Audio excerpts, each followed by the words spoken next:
दोस्तों नमस्कार, स्वागत है आप सबका एक बार फिर से एक नए वीडियो में। दोस्तों आज एक बहुत अच्छी खबर ये है कि 200 पद महिला पर्यवेक्षक के आए हैं।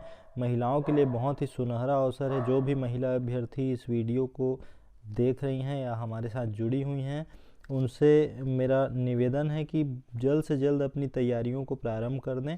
इसके बारे में मैं 1-2 दिन में एक विस्तृत वीडियो बनाने वाला हूं कि कैसे आप अपनी तैयारियों को बहुत अच्छे से कर सकते हैं और इस लगभग 1.5 महीने के समय में कैसे आप बहुत अच्छा रैंक ला सकते हैं और अपने लिए एक पोस्ट रिजर्व कर सकते हैं। फिलहाल सम परीक्षक, सब इंस्पेक्टर, व्यापम के अन्य परीक्षाओं के लिए जो MCQ का पार्ट चल रहा है उसका पार्ट 5 आज हम लोग करेंगे। तो देखिए कि पहला प्रश्न है, संन्यास शब्द में कौन सा उपसर्ग है। ठीक है, तो ये बनता है समधन न्यास से। ठीक है, किससे बनता है? सम आधा म रहेगा, याद रखिएगा। इसको आप विच्छेद करके और एक करके देखिएगा तो आपको वो समझ में आ जाएगा। उसके बाद प्रश्न दूसरा है, प्राक कथन में कौन सा उपसर्ग है। तो प्राक कथन में जो उपसर्ग है वो है ये वाला, प्रा और आधा क। ठीक है, प्रा और आधा क वाला उपसर्ग है। तो आपको ये याद रखना है। जितना भी प्रश्न मैं करा रहा हूँ बहुत ही इम्पोर्टेंट प्रश्न है, तो आप बहुत अच्छे से करिएगा। उसके बाद प्रश्न तीसरा देखिए, किसमें नि उपसर्ग नहीं है। तो पहला देखिए निबंध, दूसरा है निवास, तीसरा है निदर्शन और चौथा है निर्माण। तो देखिए नि को हटाने के बाद जो शब्द बन रहे हैं क्या वो सार्थक हैं? अगर सार्थक हैं तो उसमें नि उपसर्ग लगा हुआ है। जैसे बंध सार्थक शब्द है, वास सार्थक शब्द है, दर्शन सार्थक शब्द है, निर्माण। अगर इसमें से नि को हटा दे तो क्या बचेगा? ये जो बचेगा वो सार्थक शब्द नहीं है, अर्थात इसमें नि उपसर्ग नहीं लगा हुआ है। ठीक है, उसके बाद पर्यावरण शब्द में कितने उपसर्ग हैं? ठीक है, तो परिधन आवरण। ठीक है, तो ऐसे लिखेंगे इसको, परिधन आवरण। ठीक है, तो देखिए 2 उपसर्ग हैं यहाँ पर, इसमें परि है और ये आ भी क्या है? उपसर्ग है। ये वर्ण शब्द जो है वो अलग है और सार्थक है, जैसा कि मैंने बताया। तो पर्यावरण शब्द में कितने उपसर्ग हैं? 2 उपसर्ग हैं। ठीक है, प्रश्न 5 देखेंगे, किस शब्द में उपसर्ग का प्रयोग हुआ है।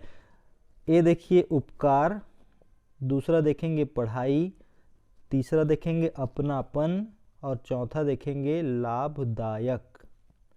ठीक है, तो ये प्रश्न मेरे को थोड़ा सा समझ में नहीं आ रहा किस शब्द में उपसर्ग का प्रयोग हुआ है।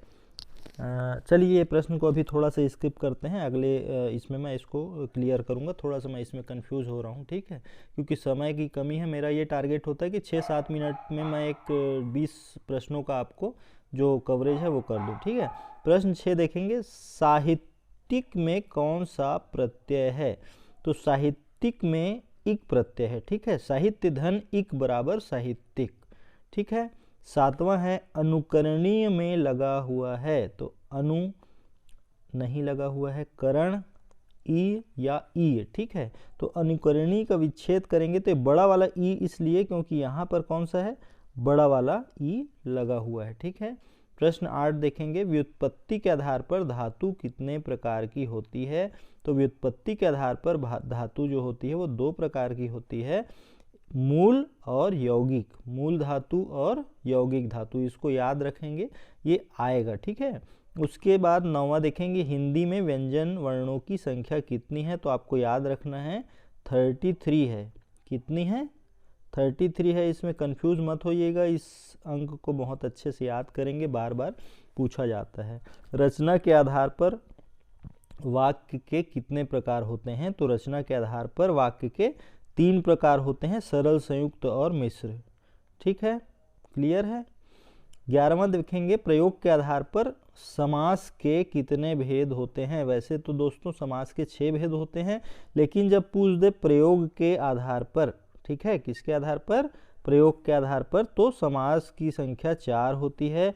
अव्ययी भाव, तत्पुरुष, द्वंद्व और बहुव्रीहि।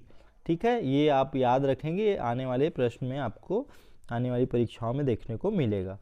उसके बाद प्रश्न 12 है, खड़ी बोली का मूल नाम क्या है? तो खड़ी बोली का मूल नाम है कौरवी।